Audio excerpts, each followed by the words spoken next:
जो एकल पीठ के अंदर संशोधित याचिका पर सुनवाई हो रही थी, वो सुनवाई पूरी हो चुकी है। फैसला लिखा जा रहा है। अब सवाल यह है कि जो फैसला लिखा जा रहा है, क्या उसमें डबल बेंच को रेफर कर दिया गया है या फिर कुछ और है? ये जानकारी जल्द हम आपको देंगे, लेकिन इस वक्त की बड़ी खबर हम आपको बता रहे हैं। प्रोसीडिंग पूरी हो चुकी है और फैसला लिखा जा रहा है। और बड़ी खबर हम आपको बता रहे हैं, डबल बेंच को रेफर कर दिया गया। इस वक्त की बड़ी खबर, डबल बेंच को रेफर यह मामला कर दिया गया, यानी कि एकल पीठ से डबल बेंच को रेफर कर दिया गया और संशोधन स्वीकार कर लिया गया है।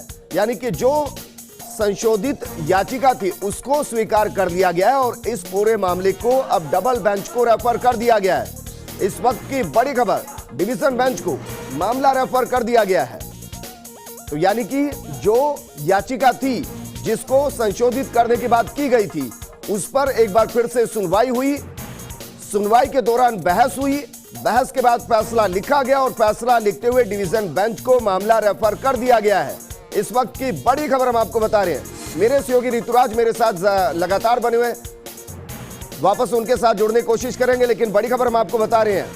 4:15 पर एप्लीकेशन दायर हुई थी, उसके बाद 5 बजे सुनवाई हुई है। संशोधित याचिका हरीश साल्वे की तरफ से, मुकुल रोहतगी की तरफ से लगाई गई और उस पर सुनवाई हुई है। सुनवाई होने के बाद दलीलें अलग अलग तरीके की दी गई।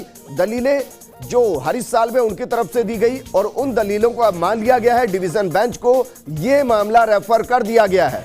इस वक्त की बड़ी खबर हम आपको बता रहे हैं, पायलट कैंप की तरफ से संशोधित याचिका जो पेश की गई थी, उसे अब एकल पीठ से डिवीजन बेंच को रेफर कर दिया गया है। बड़ी खबर, दोनों ने अपने अपने तरीके के पक्ष दिए, बाकायदा बहस हुई। अभिषेक मनु सिंघवी ने पक्ष रखा, इधर से हरीश साल्वे ने पक्ष रखा।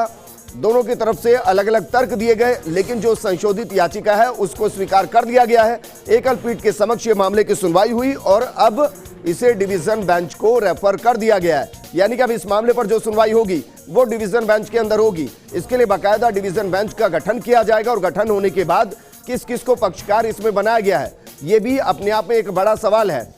जिस तरीके से मेरे सहयोगी ऋतुराज बता रहे थे कि बाकायदा विधानसभा सचिव को भी इसमें पक्षकार बनाया गया है। सरकार की तरफ से कैविएट जारी की गई है। इसके अलावा नोटिस को चैलेंज किया गया है और नोटिस को चैलेंज ये कहते हुए किया गया है क्योंकि ना तो विधानसभा चल रही थी और ना ही विधानसभा के अंदर के प्रोसीडिंग थी, इसलिए विधानसभा अध्यक्ष की तरफ से हस्तक्षेप करते हुए उन्हें नोटिस जारी करना ये असंवैधानिक है। और इसको एकल पीठ में जब पहले रखा गया तो इसको संशोधन के लिए बोला गया, बाकायदा इसको संशोधित किया गया और संशोधित करने के बाद 5 बजे इस पर सुनवाई फिर से शुरू हुई। सुनवाई के दौरान अब चूंकि इसे डिवीजन बेंच को रेफर कर दिया गया है, डिवीजन बेंच को रेफर कर दिया गया, इसका मतलब यह कि संशोधित याचिका को स्वीकार कर लिया गया है। अब डबल बेंच का गठन होगा और उस दौरान अब सुनवाई जितनी भी होंगी वो डिवीजन बेंच के अंदर ही होगी। सवाल इस बीच है कि 17 तारीख तक जो सभी विधायकों को पेश होना था, पेश होकर अपनी सफाई देनी थी, क्या उस पर अभी रोक लगी है या नहीं लगी?